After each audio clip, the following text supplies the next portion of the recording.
this video is for you if you've ever felt like Surya Namaskar B or Sun Salutation B are a little bit tougher, not just for the body, but also for your memory. We're going to break them down so that they feel simpler for you.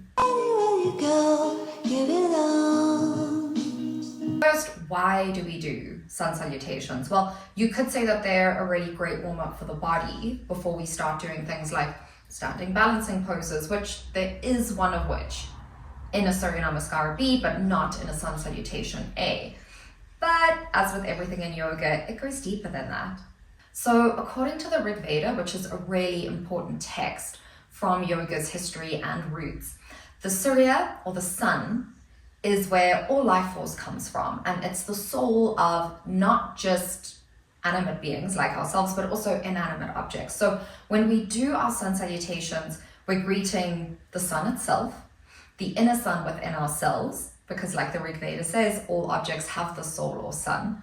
And we're also showing appreciation for the fact that the sun gives life to everything on the earth around us. So in terms of the differences between a Sun Salutation A and a Sun Salutation B, if you don't have a nice solid foundation with your Sun Salutation A, I would highly suggest checking out this video up here, then coming back here whenever you're ready. Could be the same day, could be in a week or two. The entrance is different. So at the start of a Sun Salutation A, we're in Tadasana, we move to Utthita Tadasana. In a Sun Salutation B, we move through Utkatasana, which we're gonna stand at the top of the mat and do that together in a second or two. There's also a Warrior One. And Warrior One is the first standing or balancing pose that I'll start introducing you to on this channel. There are multiple variations you can take. There are also different variations for different lineages or schools of yoga. So I'm gonna take you through the one I've learned. If you ever come across a different one in a class, it just means the teacher's lineage is different, or there's a reason they've put that in the class specifically for you. We're gonna meet standing tall at the top of the mat in Tadasana. So here, if your lower back is tight, please take the heels a hip width distance apart. That is where your sit bones or hip joints are, not where your hips are at their widest. Otherwise, your big toes and heels could touch. So for Utkatasana, we inhale, bend the knees, sit low, fingertips brush the mat, then you lift them forward.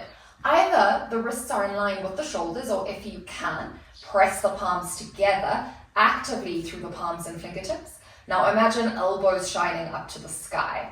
But I want you for now to take your thumbs to the front of the hips, your middle finger to the back of the hips. So what's happening with our hips is important in Tadasana. You can stand for a moment while I demonstrate this to you.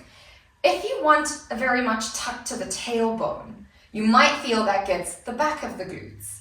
If you want to untuck the tailbone, for me personally, I feel that more in the quads. If you go for somewhere between the two, you might feel both. If you want to feel more glute dominance, sit further back and lower. We'll all stand together. You take a deep breath in. We're going to prepare. The reason I'm telling you this is I want you to know not just what your teacher might be trying to get you to activate during classes, but how you can use the poses in your own yoga practice for whether you want more activation through your quads or through your glutes. Okay, so standing tall in Tadasana, we're going to do that together. Inhale, bend knees, sit low, fingertips brush the mat. Notice if you untuck the tailbone, what happens? If you severely tuck the tailbone, what happens?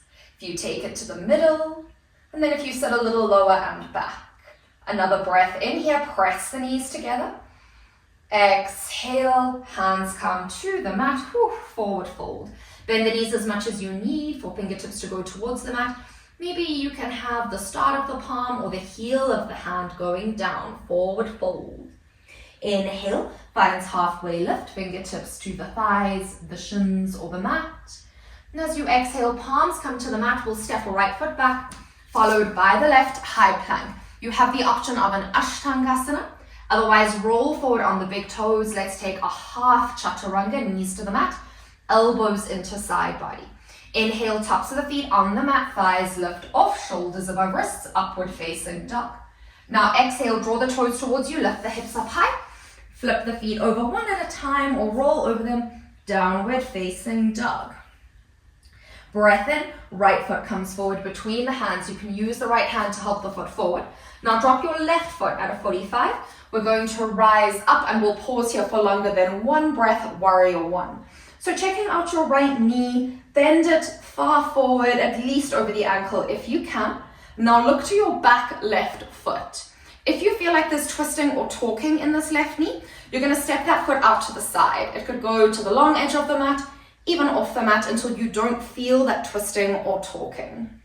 Now, in terms of your hips, hands to the hips once more, this time forefinger to the front of the hips, thumbs to the back. See if you can square your hips. And we want the shoulders to square as well to the short edge of the mat. Now slight tuck to the tailbone. Again, this is from my Vinyasa lineage. You might have had a teacher show you a different standing warrior one. Then your arms extend once more. Wrists are either in line with shoulders, or maybe you press the palms together just like you did in Uttanasana. And you're going to have elbow creases shine up to the sky. Then you would exhale, hands to the mat, step it back to high plank, roll forward on the big toes, knees to the mat, half chaturanga. Inhale, tops of the feet on the mat, lift the thighs, upward facing dog. Exhale, downward facing dog. Breathing in, left foot forward between the hands. You might use the hands to help that. Drop your right heel at a 45, lifting up, warrior one. Now, just like the other side, we want the left knee at least over the ankle. We might look back and step the right foot out to the side if there's twisting through the right knee. Take your hands to the hips, square them to the short edge of the mat, re-extend them. Either hands in line with the shoulders or palms pressing together, push through each fingertip, elbow creases up to the sky. And then exhale, palms come down to the mat, step it back, last half chaturanga for this round. Inhale, upward facing dog. And exhale, draw the toes towards you, lift hips up high. Downward facing dog, you're here for 5 breaths. Breathing in, your heels are in line with sit bones. Exhale, option to lift the heels and bend the knees if there's any protest through the hamstrings. Breath in, imagine shining sit bones towards the ceiling. Exhale, push the chest back towards the thighs. Deep belly breath in, 4. Exhale, navel comes to spine. Breath in, 5. Exhale, look off the top of the mat. Inhale, lightly step right foot forward, followed by the left. Find your halfway lift, fingertips to the thighs, shins or mat. Here we want the spine parallel to the earth if possible, but nice and straight. Exhale, roll and fold, bend the knees as much as you need, crown of the head towards the earth. Inhale, bend knees, sit low, fingertips brush the mat. Utkatasana, see if you can get lower still. Hands come to the heart center, stand tall, Tadasana, alongside the body. So that's our first round. I quite like half chaturanga when we start this because it can be a lot if you're trying to build up your fitness. Now the next round we're going to try to do 1 breath, 1 movement, except for our downward facing dog for 5 breaths. Now that you've had a bit of a breather, we'll stand tall at the top of the mat in Tadasana. Breathing in, palms face forward, shoulders roll away from the ears. Exhale out, navel to spine. Deep breath in, bend knees, sit low, fingertips brush the mat, Utkatasana. Exhale, forward fold, Uttanasana. Inhale, halfway lift, Ardha Uttanasana. Exhale, palms to the mat. Maybe you want to try a jump into your high plank. Roll forward on big toes, half or full chaturanga.